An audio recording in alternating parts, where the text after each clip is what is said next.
Hi, everybody. Welcome. Welcome to the Meadowlands Chamber Professional Women's Initiative and Nonprofit Committee's event, A New Year, A New You.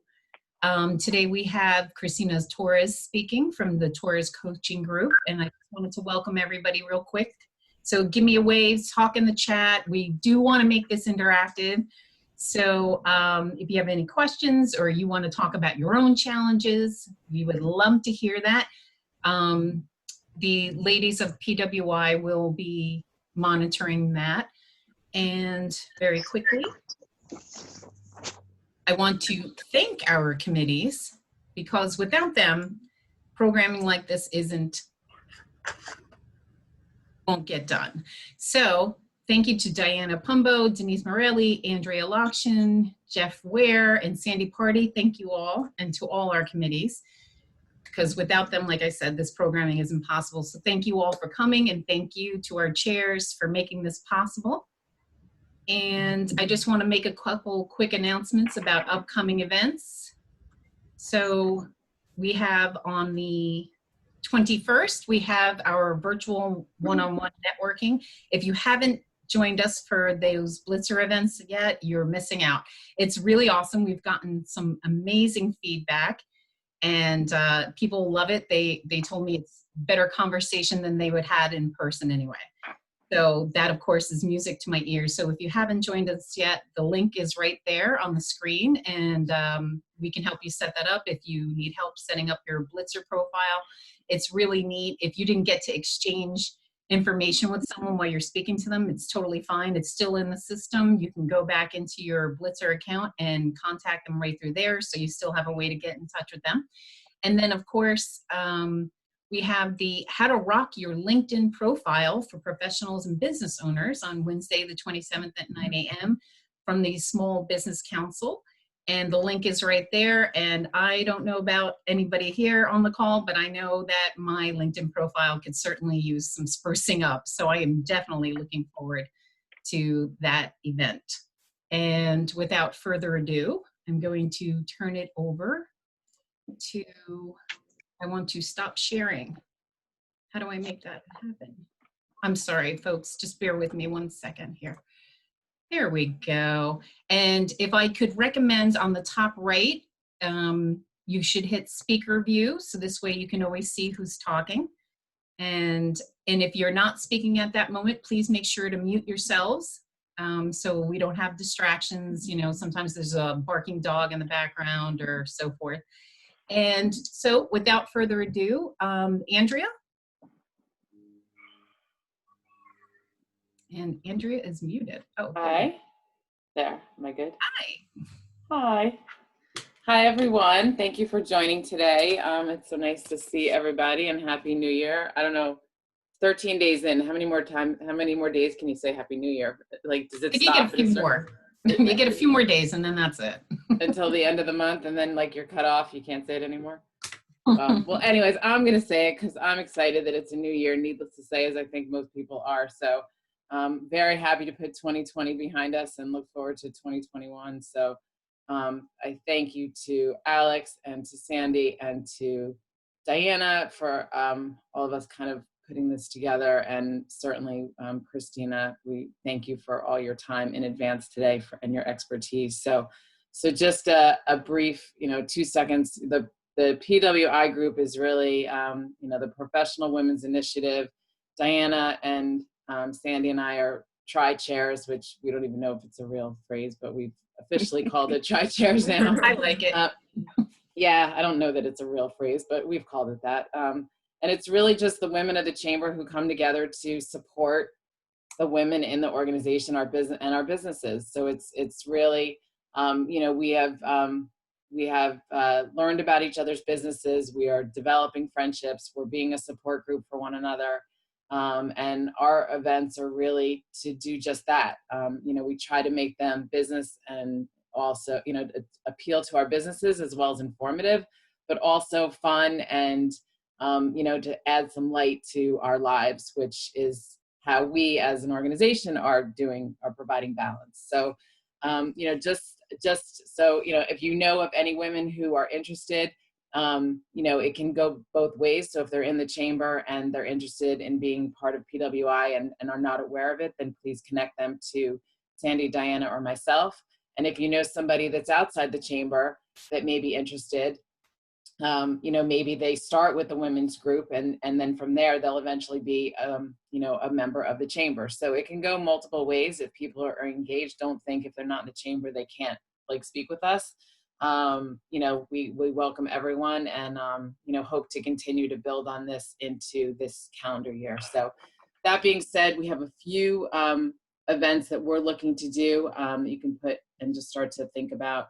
On February 9th at 4 p.m., we are looking to do a PWI Blitzer event. So a networking group, a networking type event with the women from PWI group. We're gonna kind of make it like a pre-Valentine's Day event. So it'll have a kind of a red theme and we may do some other things in there to kind of play off of the holiday. So that's February 9th at 4 p.m. You'll see some information from Alex that will be out on that shortly. We are also looking to reschedule our nature walk that we just, unfortunately, we picked a bad day and the weather was cold and rainy.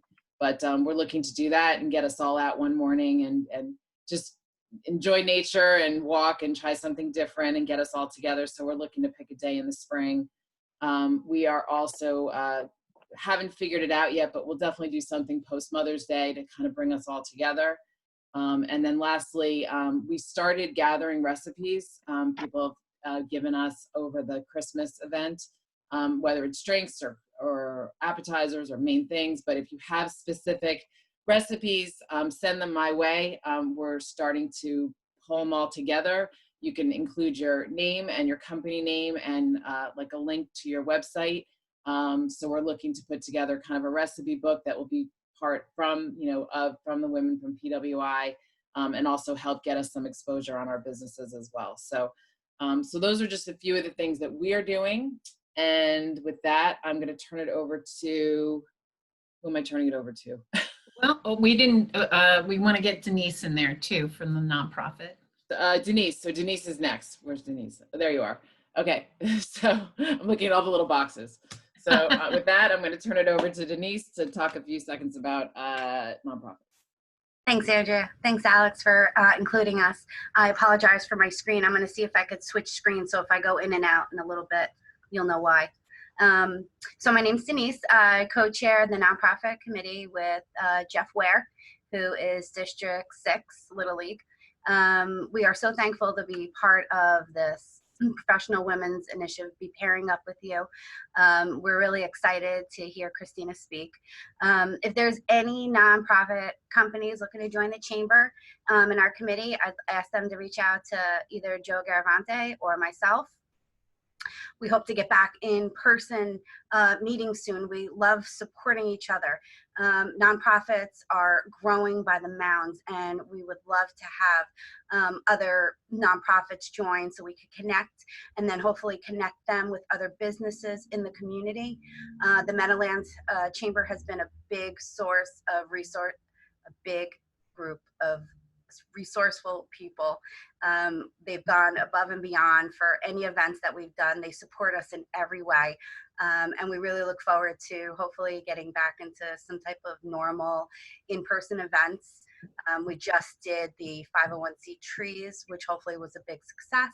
I didn't hear anything about that yet. We are missing out on our Brunch for Love this coming up in February. Hopefully maybe we'll do something in regard to that. We haven't really gotten together with the co-chairs yet about that, but hopefully in the next few weeks we'll be able to do something. So I appreciate pairing up with us, and we look forward to more groups and more ideas with the PWI girls. Thanks, Alex. Thank you, Denise. Wonderful. Andrea, did we plan on having Sandy or Diana say anything? I wasn't sure. If not, maybe we can turn it over to Christina. Yes, Diana is going to introduce Christina with her bio. Wonderful. Okay. Good morning. I will have the pleasure of introducing Christina. Christina Torres is a professional, personal, career, and executive coach who has spent years helping individuals to create success that's meaningful. To Christina, there is nothing more fulfilling than knowing her coaching is causing transformation to her clients' lives. Through her coaching, clients find their passion in a new light that takes their life, goals, and careers to the next level. Christina brings a multidisciplined focus to her work. She takes a direct, result-driven approach, focusing on skill gaps, building emotional intelligence, and leading to impact and influence. Christina believes there is nothing more rewarding than seeing her clients take themselves, their teams, their organizations to the next levels of awareness, discernment, and performance. She focuses on creating immediate impact, measurable results, and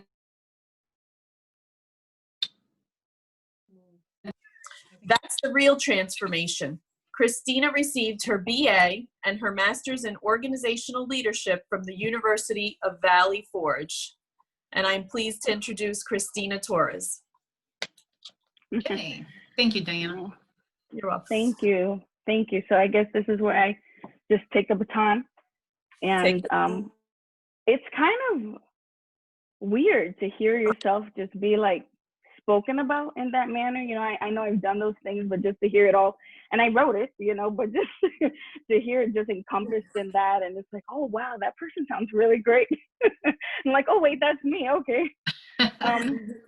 So I am a person of notes, and I like to be organized. I have a master's in organizational leadership, even though, you know, it's not perfect, but I try my best. So if you see me looking down, it's because I have notes.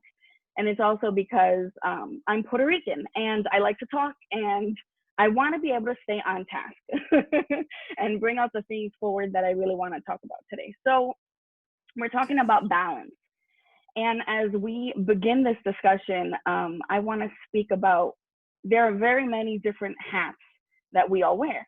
And a couple of them that I wear are wife, mom, sister, daughter, business owner, partner, entrepreneur, friend, coach, so many different hats that I wear that it allows for it to weigh heavy on a person sometimes. And I know that we all wear very many hats. There's not just one thing that one person does. It's an evolving, fluid way that we live our lives.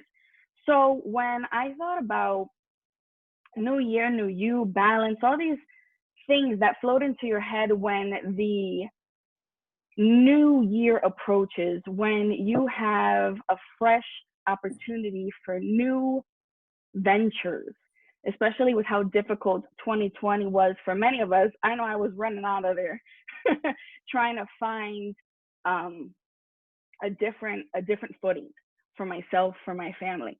So as I thought about balance, I just thought about what are some measures that I have taken? What are some measures that clients have taken in order to find some footing, some stable ground in this very unstable time that we're living in? And as I thought, it's like a lot of people say balance is unattainable because of two different perspectives that I've discovered as I've had conversations with people. It's either one, because they've become jaded. They've tried to figure out how to make everything work and fit together. And it's that our culture has created a space where we feel as if we can't find balance and life together for work and our lives because we've sacrificed our lives for work.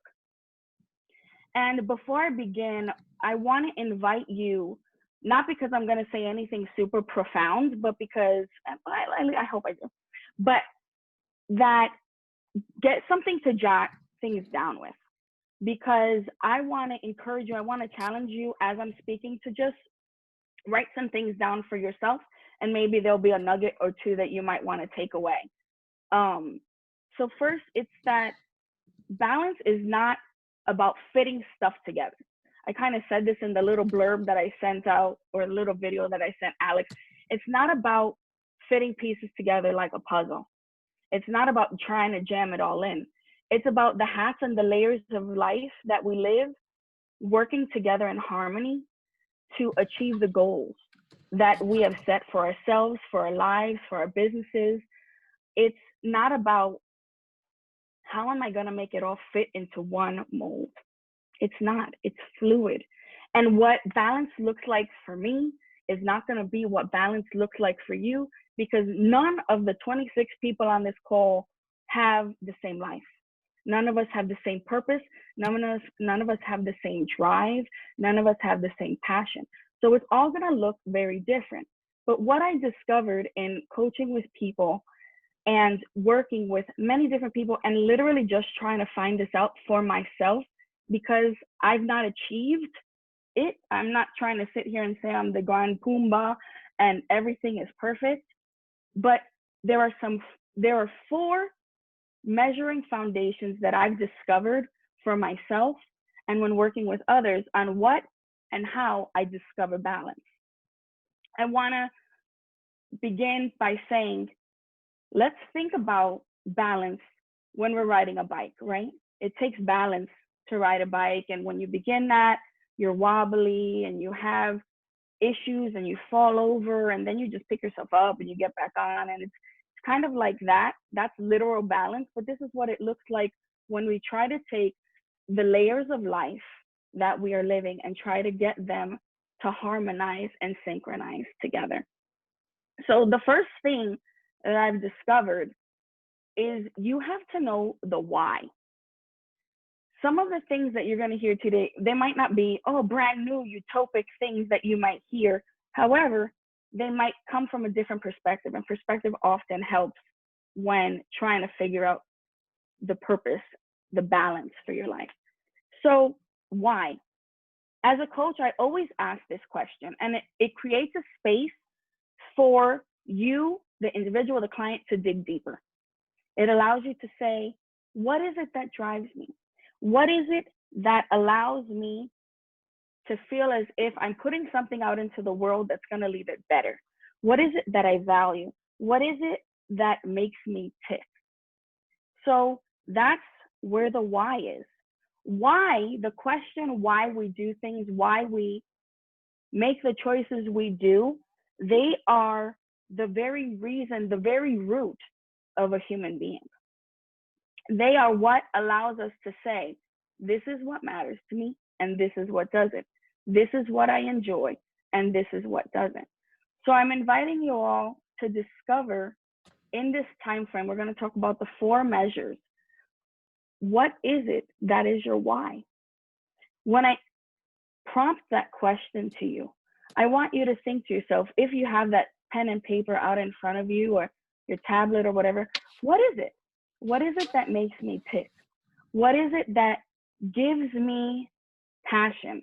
What is it that if somebody told me I didn't have to worry about any limitations, what will I be willing to do from here on to the end of age?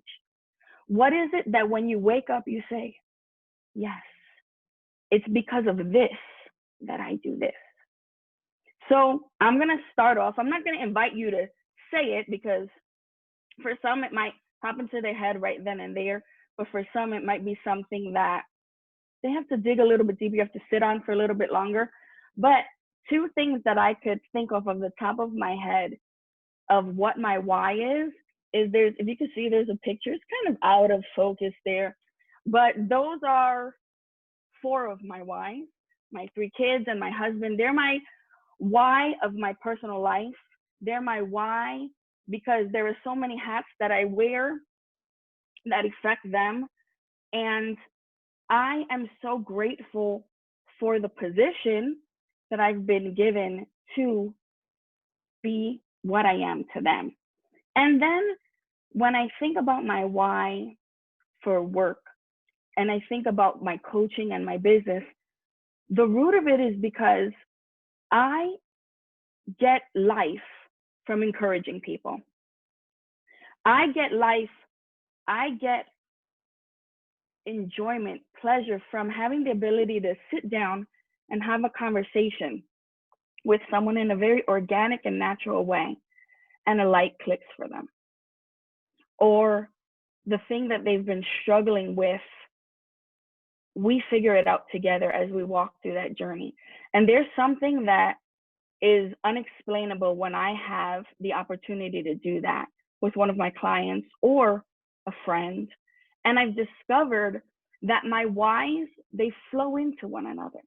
So the why of encouraging in my business world overflows in abundance into the why of my life, my children, my family. So for myself, those are two things that I could think of off of the top of my head. So I want to encourage you to take a moment. If anything pops into your head, just jot it down. Why is it that I decided that I need to figure out some balance? Why is it that I decided to go into the field? Why is it that I decided to pursue the venture that I'm pursuing? I feel like if that is a fundamental piece when thinking and finding balance, because when you know why you do something, it propels you forward, but it also grounds you.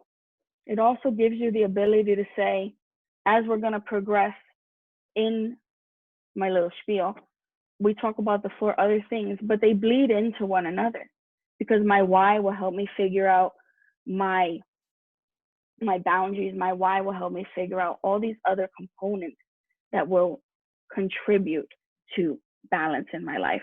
So I kind of wanted to give you, as I was going to give the 4 measures that I've discovered for finding balance, at least for myself, I kind of wanted to give you maybe an example of clients of mine that have discovered that for themselves, because the whole reasoning for today is to help you to take this journey with me. It's not going to end today, but we're definitely going to plant the seed. So I had a client who, sorry, I have notes, so I'm just wanting to look through it to make sure. So one time I had a client and we were discussing the balance between her life and and she was a single mom, and the balance between her life and her work world. And because she wore so many hats being the single mother, she had to find a way to engage her family, but also be available to her job.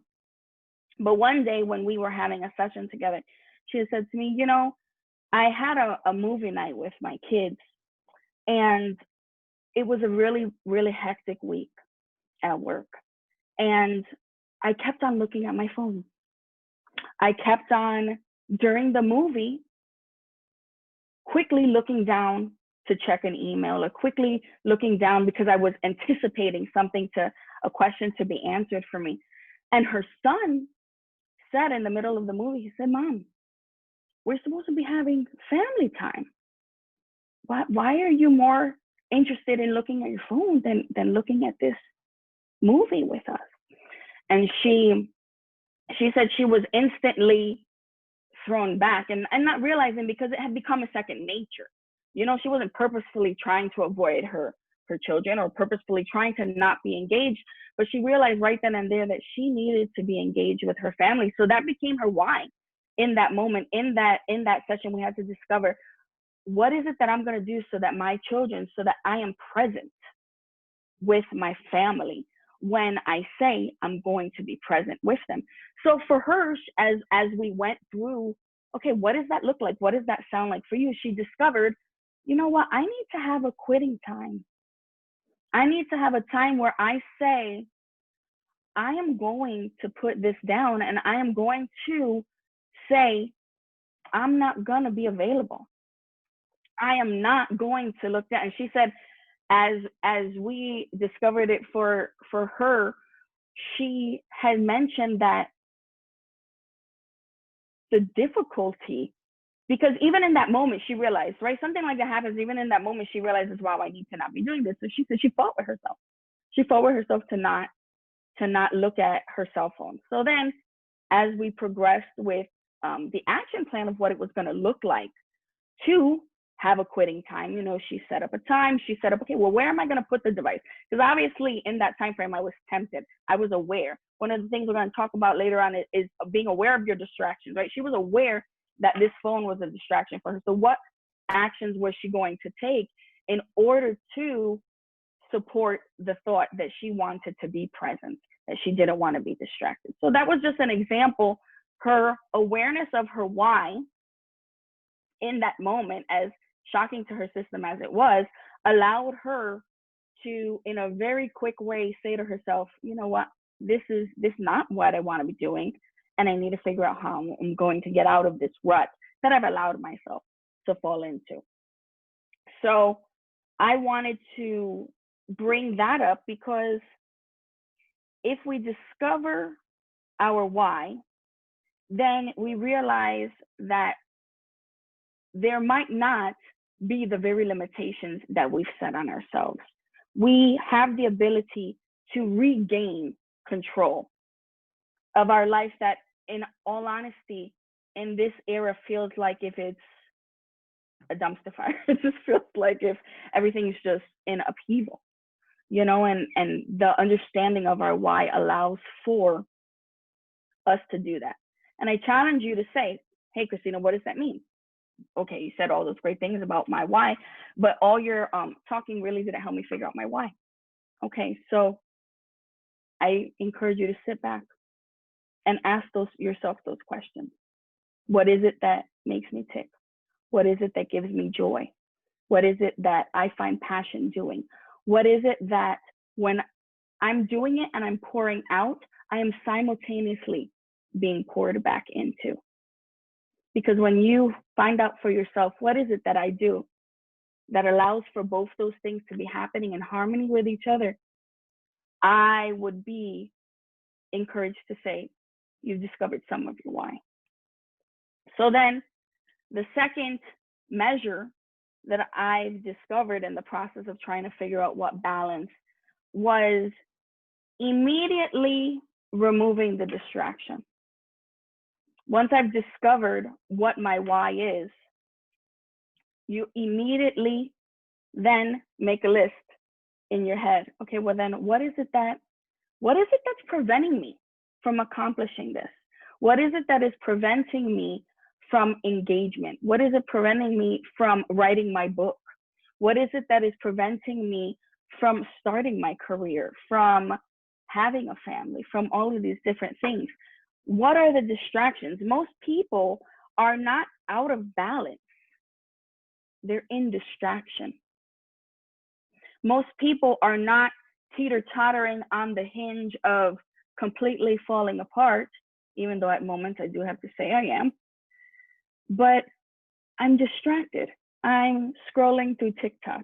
I'm scrolling through Facebook. I'm scrolling through all of the social media that, yes, on one hand helps me promote myself and my business and the things that I'm passionate and a part of my why, but also becomes a dark side for me. So I have to figure out, okay, in this moment, I know that this is a distraction for me. So I have to make an action plan on how to remove that distraction. There are many distractions if we're completely and totally honest with ourselves. There's social media, there could be television, there could be worry, anxiety, there could be carrying the weight of other people's problems. There could be the fact that I feel like if I have to be the be all and end all, or maybe the personification of perfection that you put in your mind of what the person in your position should be doing, or I'm 38 years old. I should have done X, Y, and Z by now. And that's certainly not been attained. So what is it that's distracting you? Because these distractions don't support our why. They take us farther away from it. So in the pattern of talking to you about a client that I had a husband and wife, newly married, come to me and say to me, okay, Christina, we don't know why we're not connecting. You know, we're supposed to be in our quote unquote honeymoon season, because not only do I work with organizations, I work with individuals, right? And there's a lot of different whys in everybody's world. So they came to me and they said, we're not connecting, you know, we're not understanding why everything seems to just be so hard. It should feel easy, right? Like this whole married thing as a newlywed should be easy. It shouldn't be difficult from off the bat. Like that a red flag, you know? And I said to them, hey, well, talk to me. Tell me what life looks like on a regular basis for you guys. And they told me, well, you know, there's work and there's, you know, upkeep of the home, and then, you know, television. I said, okay, well, yeah, explain that to me. Dig deeper, go help me to understand. And they said, well, you know, we're the type of people that we like background noise. So the television is constantly on in my home. I said, okay. And then we have a tendency to just sit there for hours on end and just watch. I said, okay, well, you know, is it things that are you enjoy?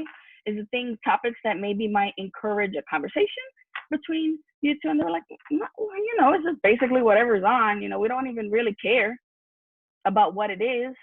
I said, okay. I said, well, why is it that you think you might be doing that? And they said, well, you know, in the beginning, everything, the conversation was super easy because we were in the discovery phase. But now, you know, we got comfortable. So now we really don't have anything else to say or do. So, you know, the TV fills in the time. And I said, okay, I want to give you a challenge. You know, I want to encourage you to turn it off. Turn it off and find an activity that you both find enjoyable, and do that together in the time frame of when you would be watching the television. And they said, oh, okay, you know, that sounds pretty simple. I said, okay, good. So let's do this, you know, for about a week. You know, I'm not saying turn it off altogether, just for a period of time. Commit a short period of time that sounds achievable and attainable to you, right? Because when we're creating goals, we want them to be attainable. So we come back the next week and we're talking like, hey, how'd it go, guys? You know, how'd it go? And they were like, oh my gosh, we did not realize how, and you know, for you and me as the outsider looking in, I'm like, oh, hello, you know, it's pretty obvious what the issue is here. But for them as the people in it, it was not visible to them. They didn't realize how much of a distraction that was for them as a couple. And they realized that they were able to come together and have conversation. And so I'm looking at my notes so that I can let you guys know everything. But they realized that for them, they had a healthier marriage when they weren't sitting there having that time, when they were actually engaging each other. So they realized, and what sounds like a super obvious distraction to us as we're sitting back and hearing this story, that was a massive hindrance for them. But they didn't take the opportunity to look into it and say, well, why is it that I'm doing it? And what is it what habit have I created that just made this distraction a way of life? So I want to create a space for you to think, okay, if I know from the last measure that we spoke about my why, what is it that might be a few distractions? Or off the top of my head, what are some things that I know legitimately distract me? Let me tell you something. I was trying to get prepared for this.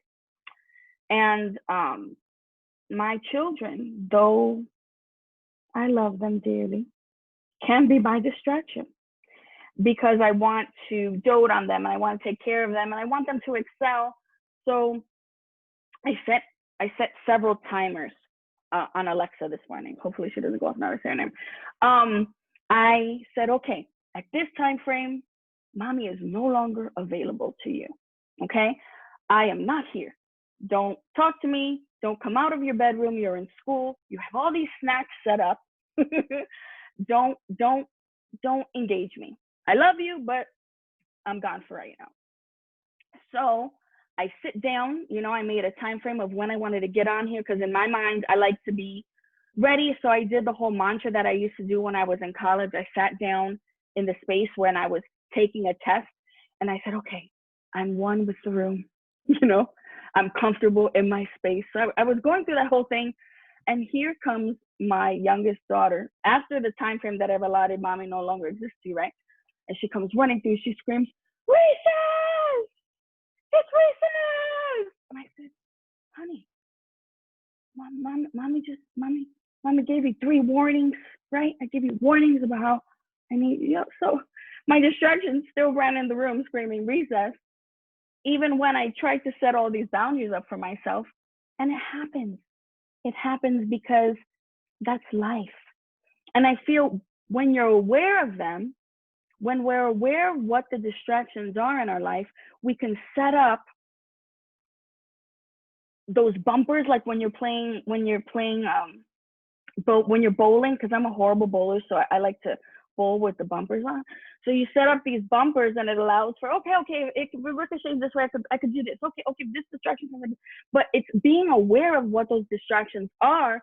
They're gonna allow me to say, okay, this is how I'm going to respond. This is how I'm going to react. You're going to be proactive rather than reactive with our distractions, because they will come and go.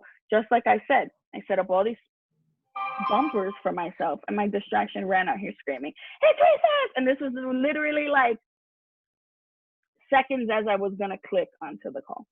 Christina. So, yeah. Christina, how do you take away distractions, or how do you monitor distractions from kids that are really, their distractions are video games and their phones, and that's their distraction, and having them put that away for 5 minutes, let alone an hour a day, is literally, it's next to impossible. Yeah, they're going through withdrawal. So I know. maybe as adults, you can monitor, getting 2 adults to shut the TV off or spend an hour together, Right. and they understand that. But you take teenagers that a lot of us are dealing with right now and saying, how do you juggle that and, take away their distractions, when for them, that's their livelihood right now. Like, that's how they're connecting to the outside world. And I can speak for myself, and probably many on this call, like, my kids are like, if I told them they couldn't have their phone or their computer or their video games for, forget a day, but an hour, like, I think that, we would have World War II in my house. So, so that's, I would love to be able to offer balance for them somehow, and I'm at a block, Yeah. For us here in our house, I discovered, so it's funny because that did become their outlet, right? It became, for my kids, it became their outlet of school, but it also became their outlet of engagement with their friends, because obviously we were trying to social distance. And then it became this monster that turned its head and took over, at least in our home.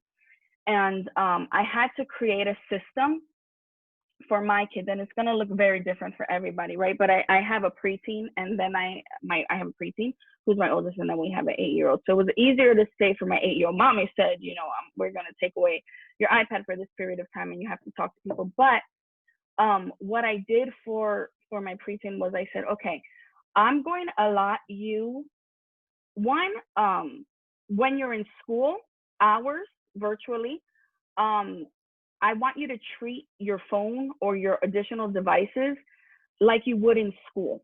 You're not allowed to take them out. You're not allowed to look at them or chat with your friends during the school hours, because that's, in that moment in time, that's your job, right? You're committed to your education. So for our kids, they weren't allowed to engage. I wanted them to treat that space like you would in the school, right? Because I had her list for me. What would happen if you took out your cell phone? There's, well, I would have had it removed. I would get a demerit. I would get, if it happened so many times, I could possibly get, some sort of reprimand. So that was how I did for during the school day. And then after the school day, I said to her, okay, listen, let's have a real conversation.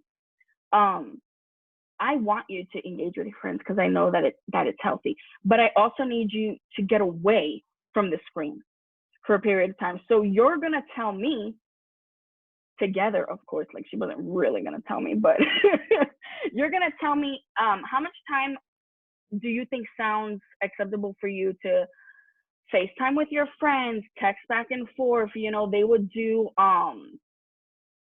Netflix watch parties. You know, what did that look like? So I had a real conversation with her, and I said, listen, I do need you to get away from it. Because you need to give your brain a rest. You need to give your mind a rest. So let's work together on a game plan. What does that look like? What sounds right to you? And of course they're going, oh, the whole day I'm perfectly fine. And I was like, well, honestly, no. So I'm going to give you these hours. School ends at 2:00. We're going to, because I want to be a great mom and have dinner on the table by 6:00, we're going to eat at 6. So between those hours, let's talk about what that looks like for you. And then she came up with her own schedule, and her having that ability to do that, because I saw the commitment of hers on that behalf, and then we, you know, because we're chart people, you know, she came up with like a chart and all this stuff. And, you know, I said to her, okay, well, you know, you have this freedom to do this. And then she said, okay, Mom, my friends want to do this, but it's outside the time frame of when I use my phone.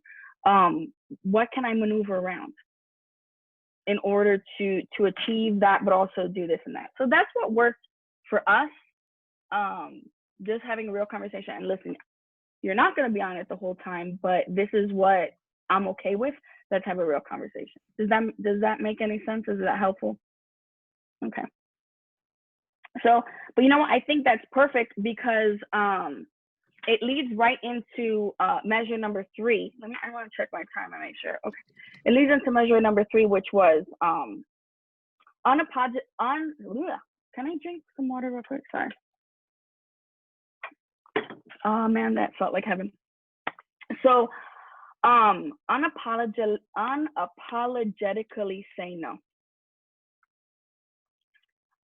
Figure out how to say no unapologetically without the guilt and without the explanation.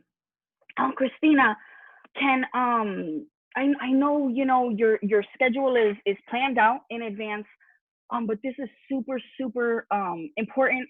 I need you to come here and do this, and it's in 15 minutes.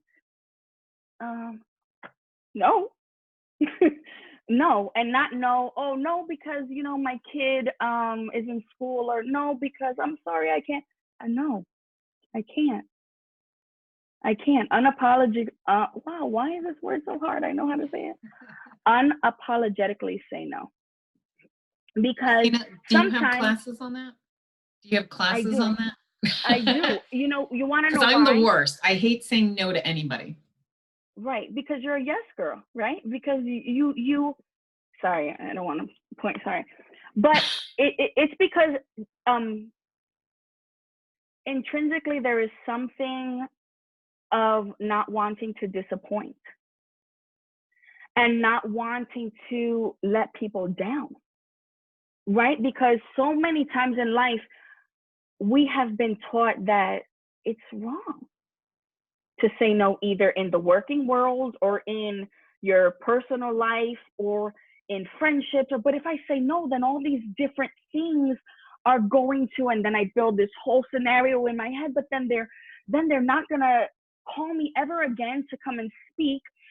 And then I'm never gonna get any job anywhere ever again. And then I am never gonna have a revenue, and then the lights will never turn on, and then we'll be homeless. Like, how did that happen, Christina, from saying no? You know, because in my head, there was this trickle effect of, if I say no, then I've cut off some type of access to myself that then repeats for that person. Oh, well, she's unattainable, and you know, it's pointless anyway.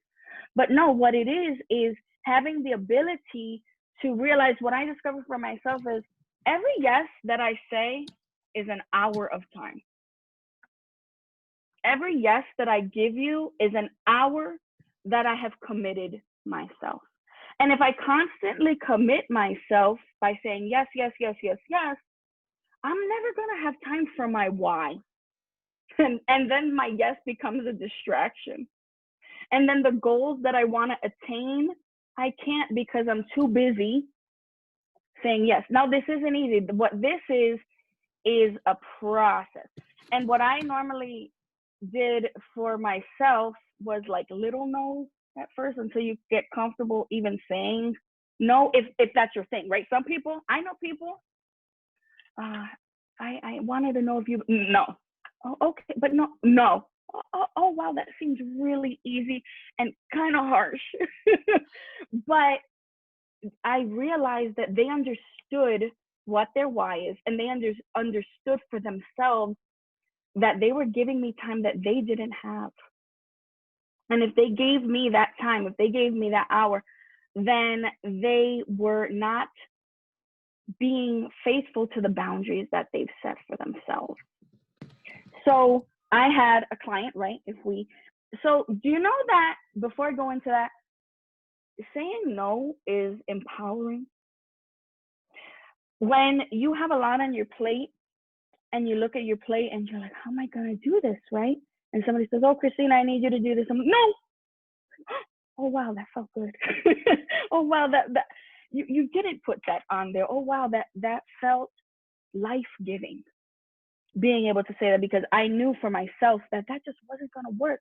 Because guess what? I had already committed so much time that I would have lost an hour of sleep.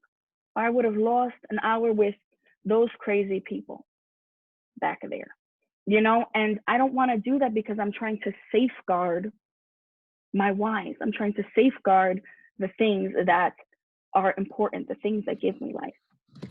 So the power of no creates the freedom to adjust your goals and your whys in a fluid manner. Just like the answer to my question, right, Andrew, when we were talking about the kids and my daughter creating that list, setting those boundaries for herself, allowed her to then in turn say, okay, what is it that I want to do? How is it that I could shift and move these priorities around, these layers? How do they coincide with one another? How do I make it change? So I had this client that she was a yes girl. That's how I referenced her. And she said, yes, yes, yes, yes, yes. And it did the very thing that, we know. A constant saying of yes leads to a burnout.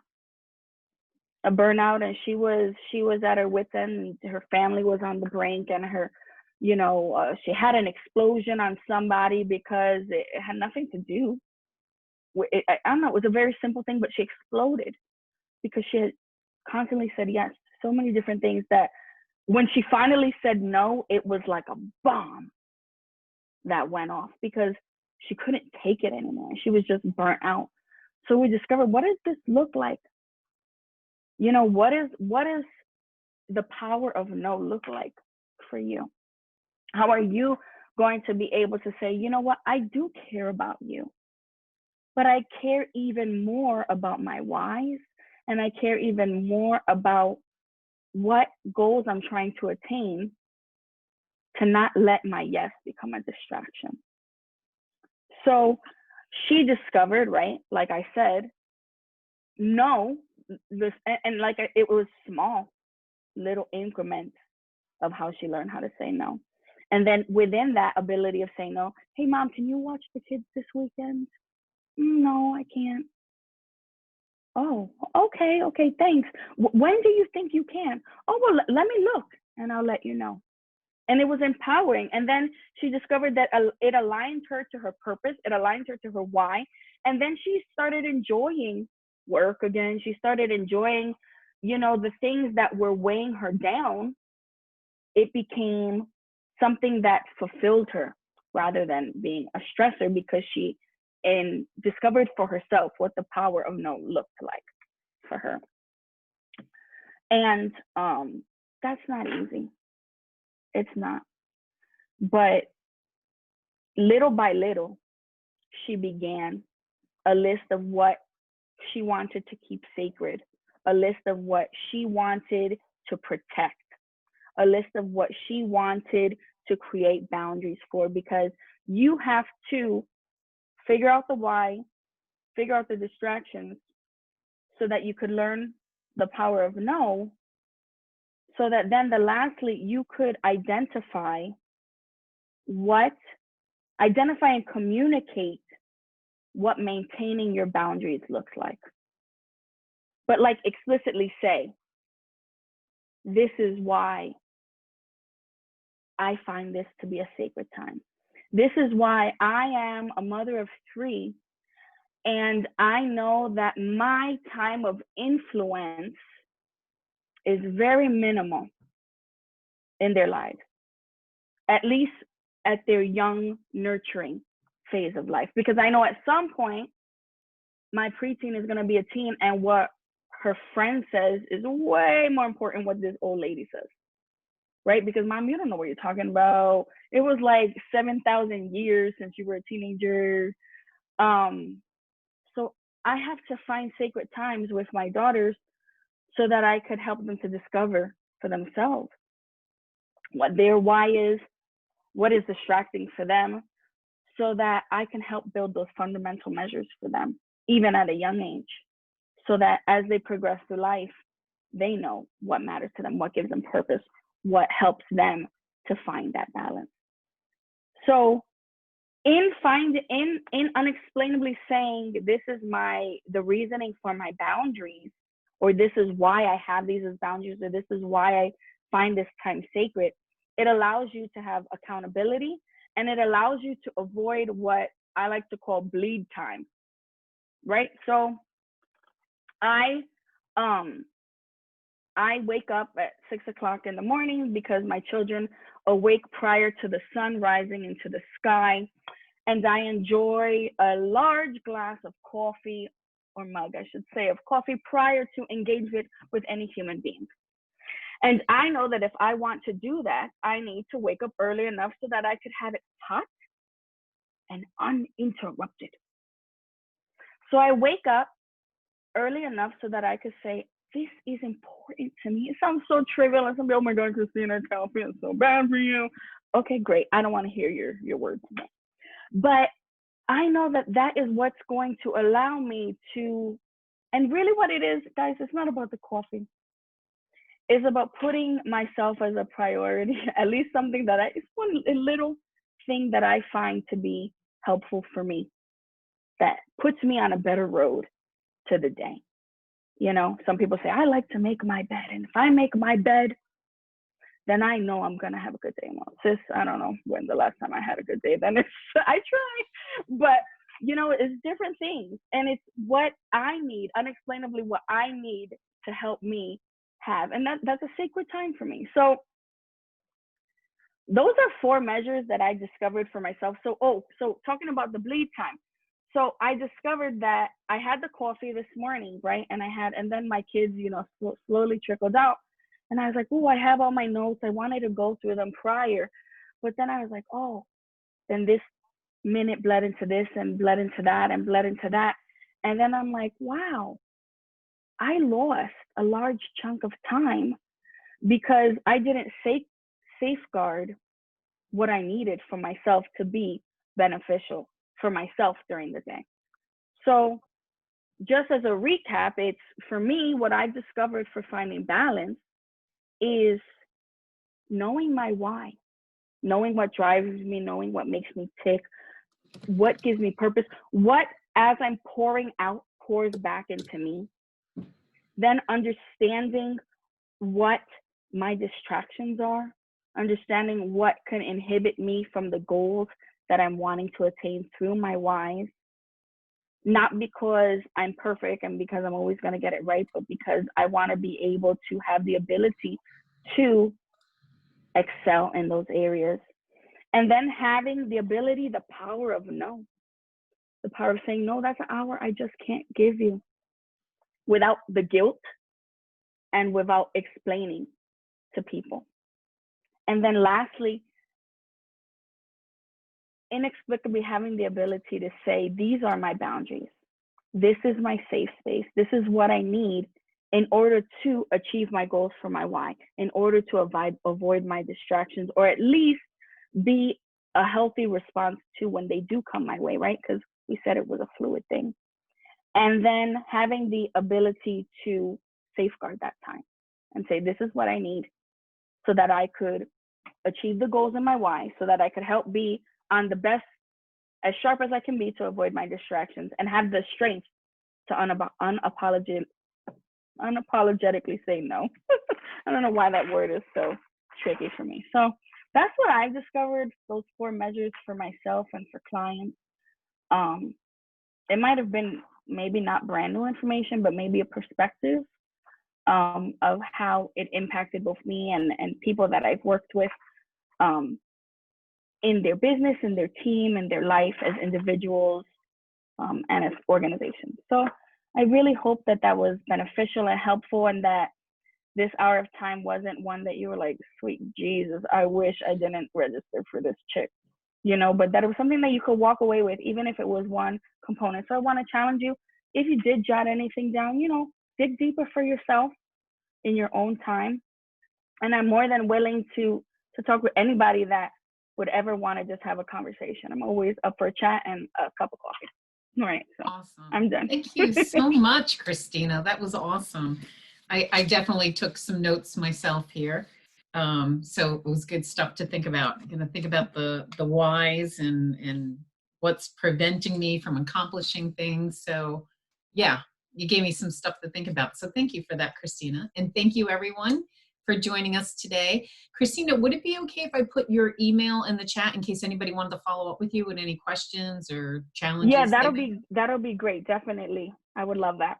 Okay, so everyone, I just threw Christina's email in the chat. She is happy to hear from anyone if they have any follow-up questions or challenges. I'm sure I could talk her ear off all day with my personal challenges of what I'm trying to accomplish. So I'm sure I'm not alone. But thank you, everyone. Thank you to PWI, Professional Women's Initiative, Diana, Sandy, and Andrea, and to the nonprofit committee, Denise and Jeff. I know Jeff couldn't be with us today. But thank you all for making this happen. Thank you, Christina. And this will go up on our YouTube channel. So if anybody wants to review it again, I'll have that up there at some point today. Thank you, everyone, for being here. Take care. Bye-bye.